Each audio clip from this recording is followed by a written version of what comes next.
Yo, what's going on, guys? Jetxc here. Hopefully you guys have been doing good. And let me just tell you, the live stream went really well. I do want to say a couple things before we start, like, the dev notes here. First off, they did kind of touch on, like, the whole censorship and stuff. They apologized for the Ventana thing, which wasn't for them censorship, but they understand how it can be looked at as censorship. They also basically revealed the reasons as to why, like, Steam basically was having issues with them, and it was because of the quote-unquote childlike characters, right? So you could kind of basically put that to rest, kind of get into it. So we have the Dongtan costumes, which is magical innovator Diana. That is the first new costume, and I'm not going to highlight on the costume too much, but I just want to show you guys that they are kind of putting in certain details to the character. If you didn't see, you could kind of go back, but essentially they're adding, like, there's been a lot of ask for like areola on certain characters, and it looks like they are adding that to some of the character models right now, so pretty cool. But yeah, the first costume is magical innovator Diana. And this is going to be taking place during, like, the contract war, so it's that type of setting, if you guys remember, like, with Nebris and, yeah, her kind of backstory and everything, and Sarah as well, so that's where it's taking place as, which is, I think, is a pretty cool, kind of alternate universe, right? In battle, she uses summons to provide beneficial effects to allies. So we have another character that's going to be able to use summons, right? So this is going to be pretty insane. And there's a little image there of Diana. Let me just say, very high quality skill cutscene. It's actually insane. Definitely check it out on the live stream. We've got retired legend Olivier as the second one. And as you can see, the detail there, but she is going to be getting her fourth costume. Now, I know a lot of people may be shocked about that, but Olivier has gotten 3 main story costumes, and she's yet to get a regular costume. And this just happens to be it, right? They both have somewhat of a magical girl theme. They kind of work as these, you know, contract everyday workers in the story, and then they have the reason, right? So yeah, I mean, overall, the devs are aware of, like, censorship and things like that. A lot of the stuff that people are wary about. And honestly, they've been really transparent this update. And I do want to kind of talk about everything here. So we're just going to summarize, like, all the important stuff. I think when it comes to, like, Fiend Hunt, Guild Raid, all that, you know, that's typically the same stuff. So we'll cover the important parts. So let's get started. All right, so we have the 44th developer note here. So let's kind of magical girl theme, Olivier, and a little bit with Diana too, but mostly Olivier. So she's got like 2 kind of transformations. She's got like her Dongtan outfit into her other outfit, which is her magical girl outfit, right? So yeah, won't spend too much time on that, but in battle, she deals powerful damage within a small area and grants beneficial area effects to allies. So she's got like a sort of a buff to other units while she herself deals a lot of damage. Pretty cool. And here's a image of her cutscene. I do advise you guys to go check it out when it comes to these cutscenes. They look pretty good. My dream is to be a magical girl. I'll inherit that wand and store it away myself too. Pretty crazy. Now we do have a new character, Ace Hunter Valze. So she is supposed to be a character coming up in the main story. Unfortunately, she's going to be an NPC, but this costume will be coming out soon when her main story costume is released, right? So I'm assuming she's going to be one of the villains within the story, right? Like the one of the 13 reveries, I think, if I had to guess, right? But we'll see. But we will be getting this costume soon. But first, her main story costume has to come out. So it honestly might be a year until we get this costume. I'm going to be very honest with you guys. But she's going to be the CEO in the story. And yeah, we're not going to get anything on her kit. But yeah, she will be introduced or will not be introduced as a playable character at this time. So we got a new season event. And like I said, it's having to do with like contract wars and things like that. So you could kind of take that as you will. Pretty solid. We've got the Fiend Hunt Abomination, which is the Wind Fiend Hunt. We have the Water Fiend Hunt, and they kind of showed this off. This is a new Fiend Hunt design. Pretty cool. It's like a little Optimus Prime transformer. Yeah, and then they're rerunning this one here, the Frost one. So we've got the Guild Raid. Cool. So with Golden Coliseum here, they did mention a few things. They're kind of trying out some new stuff that they wanted to highlight. They're basically making a new area of effect where you can't place certain units within these tile placements. And then they're making matchmaking adjustments. From this season onward, matchmaking will be adjusted so you're more likely to face opponents with similar rating. And then change to the blessing order. Until now, at the start of battle, blessings were applied to the first player who spent action points and then to the opponent. But starting this season, blessings will be applied to the first to the player who is determined to act first. So, take that as you will. It'll be pretty interesting to see some of these changes. And then the challenge reward or the challenge recharge limit increase went from 3 to 10, right? Now let's let's look at the pickup information here. So we have let me see, it should be the 11th. Yeah, so we've got Diana coming out first here. Where is it? Yeah, here it is. Magical Innovator Diana. And then next week is a rerun of Maid Leatrice. And then I'm sure after that we will be getting the Olivier skin in like late February, early March. So we will be seeing that skin very, very soon. But yeah, here's the schedule starting for the 11th, right? So pretty cool. Now they do have a mini season event here that they're doing starting February. This is where they're going to do like a variety of like a day in the life for certain characters, right? Because they're trying to do this thing where they're trying to develop characters outside of the main story. That's been like one of their issues, is that they want these character personalities to stick. So they're doing like a little mini season event where they'll have like daily stories that you can do. Now they're not going to get updated daily, but you can basically watch these stories. It may take place during the track and field school event. It may take place during the contract wars, right? But they're going to be slice of life stories, and they're going to start it marking the Valentine's Day with Glacia, right? So pretty interesting stuff. They're really trying to update everything. And yeah, this is like some of the images. And they're also going to be bringing back an old school minigame, if you guys remember these minigames way back, where you chase the Glutties around. So yeah. Now, Faded Guest follow-up story. I thought this was pretty bold for them. Therese, right? So Therese, if you guys remember, she was one of the subjects to the censorship. And it's actually pretty cool that they're doing something with her. So I have actually enjoyed the follow-up Faded Guest story. So this is pretty cool that we're actually getting her even after the censorship controversies. Now, Fantasia Square has some nice updates. We're getting Nebris and Lowen as new avatars. We also get like a cat, a dog, and like a little, I think that's a penguin, no? Cat, puppy, and a little snowman. So yeah, pretty cool stuff. And then they showed off some of the animations that they have with the characters. Also, too, they're adding boat skins, so you could use like a turtle. You've got this little whale here, and here's another one too. So there are ship skins, which I thought was pretty cool. I think they're doing a pretty good job with the updates to Fantasia Square in general. Now, check this out. So if you guys remember, there's like a multiplayer for fishing. Basically, you could set up a little place in Fantasia Square where you can have your, you can basically wait in the square and have people join you to do fishing or even apostle defense, right? Excuse me. So yeah, it's pretty cool. I thought this was a pretty good feature, but yeah, multiplayer fishing co-op is going to be cool. We'll see how that goes. And of course, you can do the apostle defense, which I thought is another nicely added touch to Fantasia Square. So let me know what you guys think about that in the comments. They're also going to be adding new high scores every couple of weeks. So the high scores for these mini games will be reset, so more people start playing them. So every 2 weeks, you'll have a chance to get a high score. To be honest, I haven't played either of these mini games in a while. So I may try Fiend Hunt Edge of Glory again. I really should. Now, February 12th.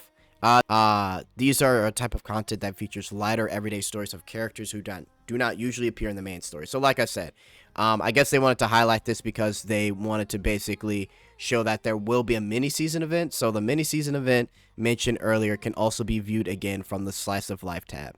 So this mini season event is the start of their Slice of Life tab for the story, right? So let's kind of keep going here. These are some images. Basically, when you're done with the story, you'll get like the little image here that you'll be able to put on your plate for your ID card. You'll get a little SD illustration. Previous story archives. You'll be able to look at previous story archives if you want.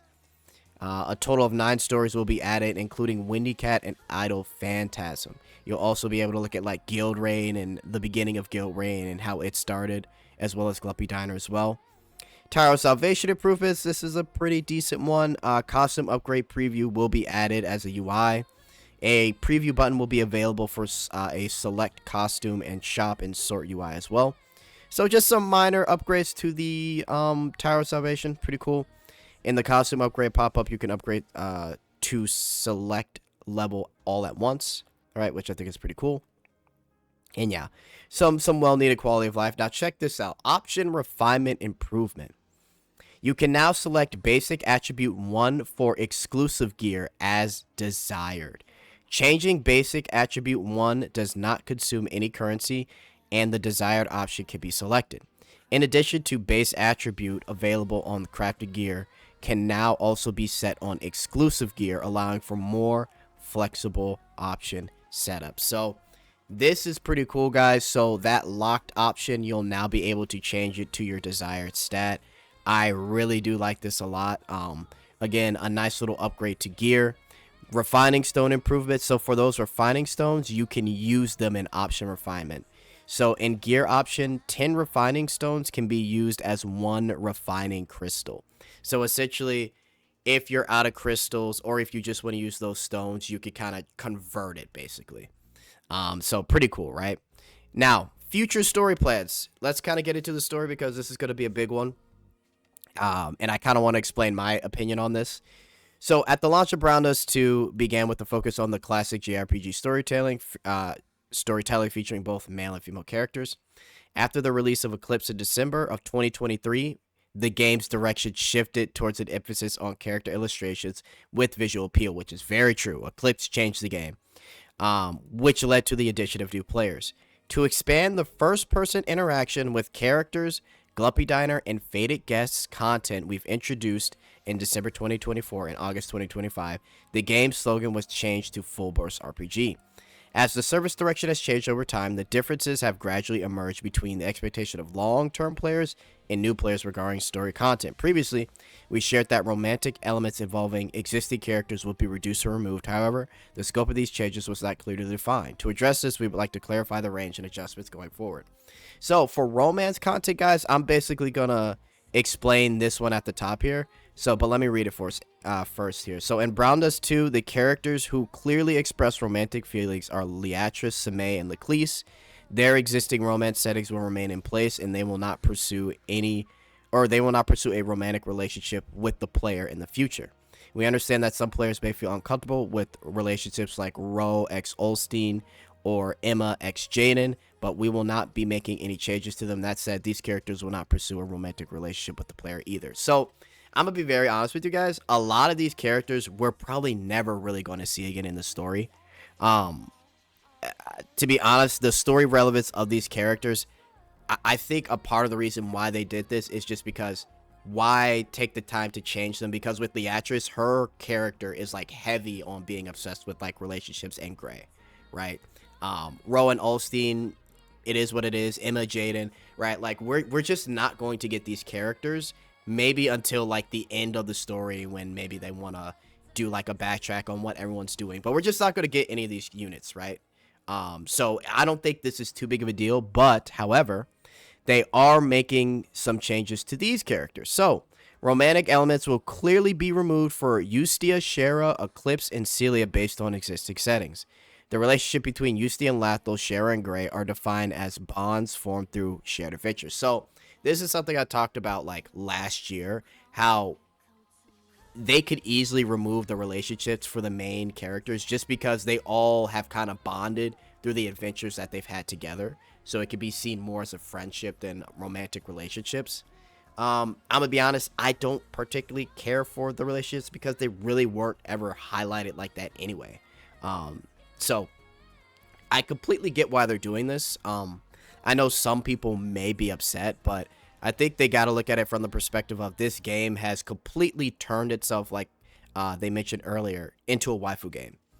A lot of their competition is doing what they want to do, which is having that self-insert MC, right? And if you're only playing the game because you don't like the self-insert MC, I get that, but I feel like a lot of those people that make that criticism still play gacha games that have the self-insert MC. So if it's like, if you're willing to play it for the games you already play, why not let Browndust2 do it, right? And again, I could see how some people may be upset. In my opinion, I think this is the best direction for them because they're building into more and more of like a character player relationship with these units, right? So let's kind of keep going here.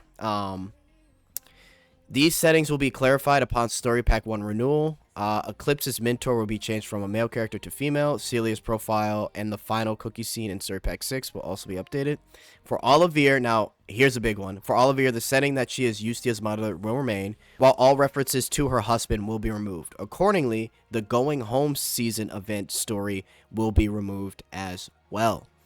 These changes will apply to Parallel World as well.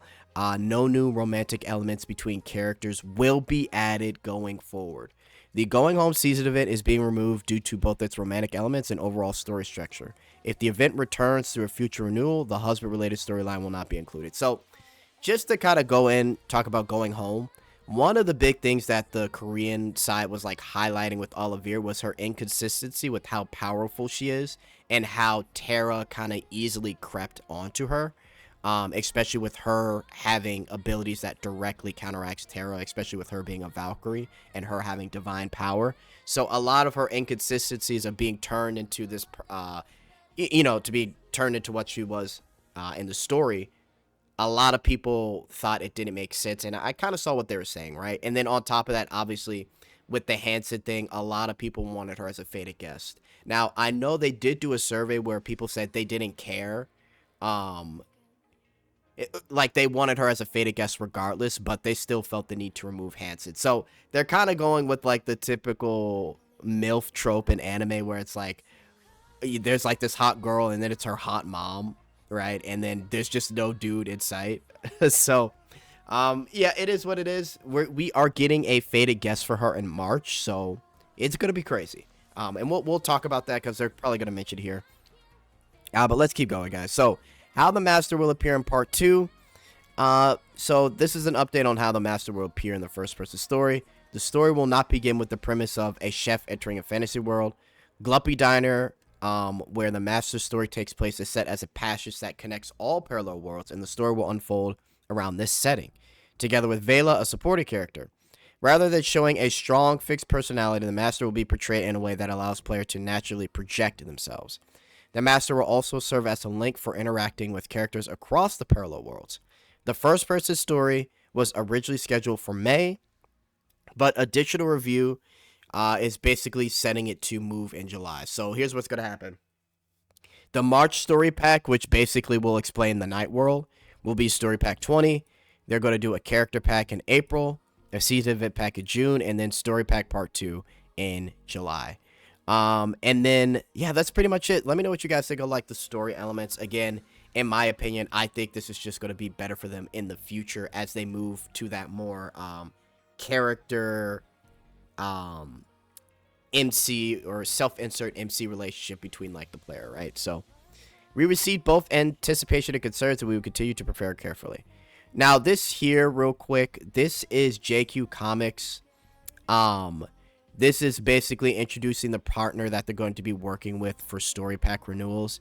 They're going to be doing quite a few things for chapter story 1 to 19 scope.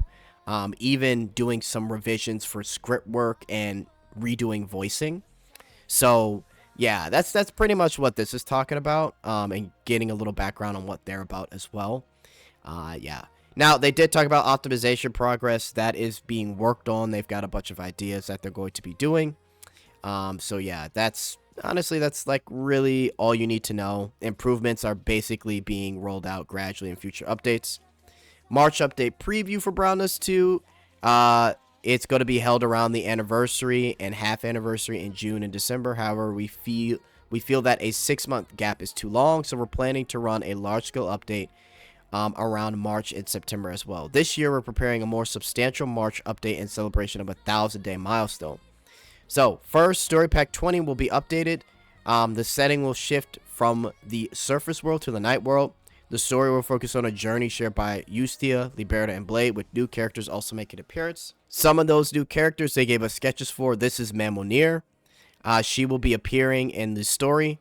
Mamonir previously appeared at Summer Night Pack. And yeah, these are like some sketches. I don't know if this is like her cutscene or if this is how she's going to appear in the story. Who knows?